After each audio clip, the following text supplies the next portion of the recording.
Breaking news చూస్తున్నాం. తెలంగాణలో group 3 పరీక్షలకు టీజీపీఎస్సీ సర్వం సిద్ధం చేసింది. నేడు పరీక్షలు జరగనున్న నేపథ్యంలో హైదరాబాద్లో ట్రాఫిక్ ఇబ్బందులను దృష్టిలో పెట్టుకుని అభ్యర్థులకు కలెక్టర్ అనుదీప్ పలు కీలక సూచనలు చేశారు.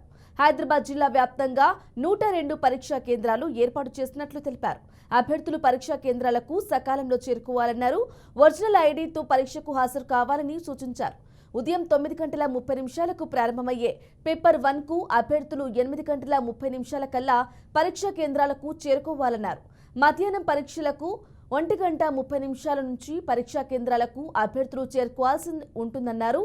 నియామక ప్రక్రియ ముగిసే వరకు ప్రశ్న పత్రాలు, హాల్ టికెట్లను భద్రంగా పెట్టుకోవాలని కమిషన్ సూచించింది.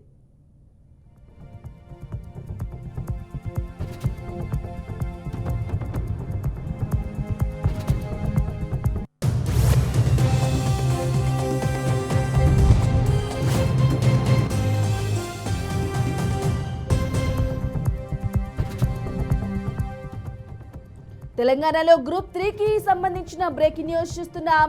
గ్రూప్ 3 పరీక్షలకు టీజీపీఎస్సీ సర్వం సిద్ధం చేసింది. నేడు పరీక్షలు జరగనున్న నేపథ్యంలో హైదరాబాద్లో ట్రాఫిక్ ఇబ్బందులను దృష్టిలో పెట్టుకుని అభ్యర్థులకు కలెక్టర్ అనుదీప్ పలు కీలక సూచనలు చేశారు. హైదరాబాద్ జిల్లా వ్యాప్తంగా 102 పరీక్షా కేంద్రాలు ఏర్పాటు చేసినట్లు తెలిపారు. అభ్యర్థులు పరీక్షా కేంద్రాలకు సకాలంలో చేరుకోవాలన్నారు. ఒరిజినల్ ఐడీతో పరీక్షకు హాజరు కావాలని సూచించారు. ఉదయం 9 గంటల 30 నిమిషాలకు ప్రారంభమయ్యే పేపర్ 1కు అభ్యర్థులు 8 గంటల 30 నిమిషాల కల్లా పరీక్షా కేంద్రాలకు చేరుకోవాలన్నారు. మధ్యాహ్నం పరీక్షలకు 1 గంట 30 నిమిషాలలోగా పరీక్షా కేంద్రాలకు అభ్యర్థులు చేరుకోవాల్సి ఉంటుందన్నారు. నియామక ప్రక్రియ ముగిసే వరకు ప్రశ్న పత్రాలు, హాల్ టికెట్లను భద్రంగా పెట్టుకోవాలని కమిషన్ సూచించింది.